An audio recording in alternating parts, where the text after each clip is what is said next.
Hey everybody, how's it going? A couple of guys asked me to do a video on how I make wax dirt after I posted one video on freeze proofing set. So I'm going to do a video and show what I do with wax dirt. Basically, I do 3 steps with making wax dirt. First step is I get my dirt, I sift it, and I get it bone dry. That's one of the most important steps in my opinion, having dirt that is really dry. Then I'm just going to do the waxing process, different ways to do that. I'll go over that when I actually do the waxing. And the third step is actually storing the wax dirt. I think the first and the third steps are the most important once you get your dirt waxed and getting it stored correctly. So right now I'm just going to cover the sifting and drying out the dirt and what it should look like and what I get it to look like anyway. So I'm going to show you a couple buckets here. I got one that I've already done earlier, and I got a bucket that is just fresh dirt that I just dug up, I think it was yesterday. So it's not the best weather for it, but I'm going to show you what I'm going to try to get this dirt to look like. So right here, the bucket that I've already done, you can see it's really dry. I don't know if you can see that it's almost like powder. There's still some clumps here, but that'll break up when I do the actual waxing. Really dry. This is the dirt. This is the exact same dirt from the same dirt pile. You can see the difference here. It actually makes a clump. That is not what you want right there. You don't want any moisture at all. So this is what my finished product wants to look like. It's like dust almost.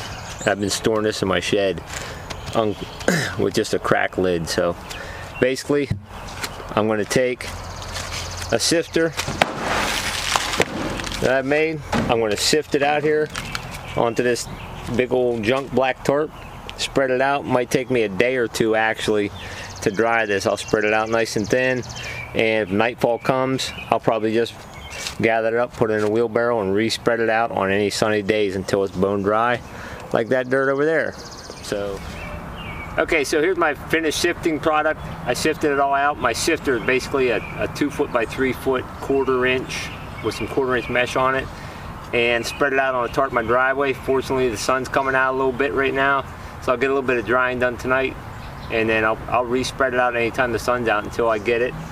So that, again, I want this stuff right here to end up like this, right here, powder dry. If I put some on top of here, hopefully you can see the difference. This is bone dry. It's like talcum powder almost. This is not. So I want to go from wet to dry, and then we'll wax it. Okay, so now it's going to be on to the waxing part. Our dirt's dried out, got it in buckets, and I'm going to explain to you what I tried before and what I'm trying this year. Last year I tried the solar method. Long story short, once I had it in my driveway, had it all spread out and everything, it just didn't get hot enough. I don't know, I mean, it was pretty hot for where I live, but it just wasn't hot enough. So I ended up scraping all the dirt together and putting it in this bucket, 1 gallon at a time, sticking it on my outside grill, heating it up and stirring it with my hand until the wax melted in it, and then I went from there. But it was just 1 gallon at a time. So I went out and started looking for a bigger pot, and they were like $30, $40 for a big pot to use. So I got on the internet, and if you can see behind me, I'll show you in a minute here.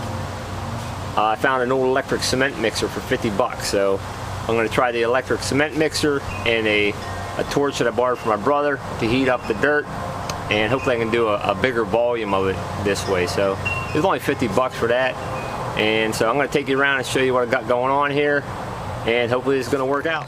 Okay, so here's my prize catch, my $50 electric cement mixer. I already have it loaded up with about 7.5 gallons of dirt in there. So I'm going to try to do a half a bag of wax, which is 5 pounds. I'll show you. I got that weighed out. I still got a bunch of dirt out here to be done, and got the torch that I borrowed from my brother here. Hopefully that's going to give me enough heat to get the temperature up to about 130 degrees, 130, 140. I have got 5 pounds of wax here measured out. Hopefully, well, it's 5 pounds of wax. Trust me, I don't know what's going on here with my little scale. Maybe we'll shut her off here.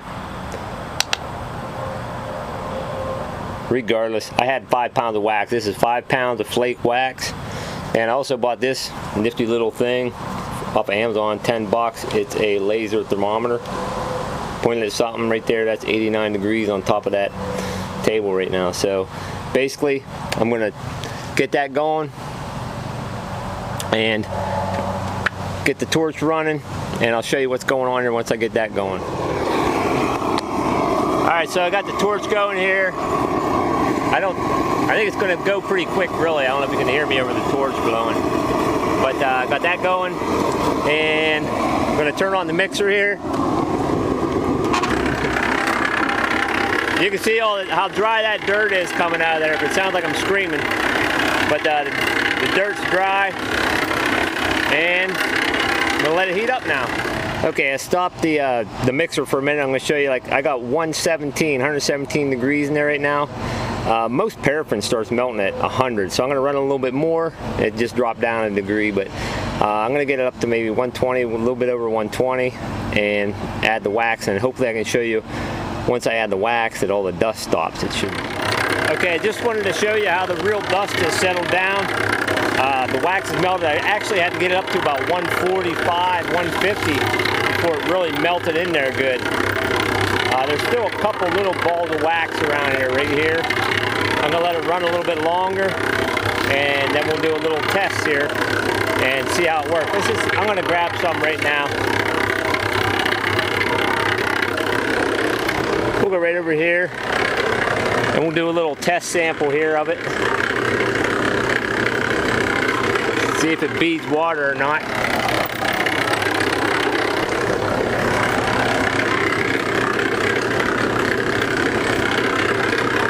Make a little bowl in there. You can see the water just running right off of that. And that's what you want right there. This stuff is awesome. It takes some work, but when you want to freeze-proof sets, I'm convinced this is the best way to go. A little bit of money, and some time, but it'll save you time and maybe make you a few bucks on the line. Okay, so all my dirt has been waxed using the cement mixer. One thing's for sure, in my opinion, that's the way to go if you want to do some bulk dirt. If you just want to do a few gallons, just doing it in a pot or something, or the solar method would be fine. But if you want to do anything in bulk, the cement mixer is the way to go. Work really well. I have left this stuff cool off now. Two things I'll argue all day long. When you're making your dirt, your wax dirt, you want to have the stuff bone dry, and you want to let it cool after it's all been made, especially if you're making a cement mixer or heat it up. So it's pretty warm, so you want to let it cool off before you put it back into your containers. I'm going to be putting it back into the buckets and back into a nice cool shed to wait for trapping season. And I won't seal it up either. Some guys I know, they like to use sand and whatever. Just make sure it's dry and make sure you let it cool before you store it. And the mixture I used about 2/3 of a pound of wax per gallon of dirt. So one 10-pound bag made me about 15 gallons of dirt. And works really well. I did a little test sample. It's working really good. So hopefully get out in the line and catch a few critters this year. See you on the line.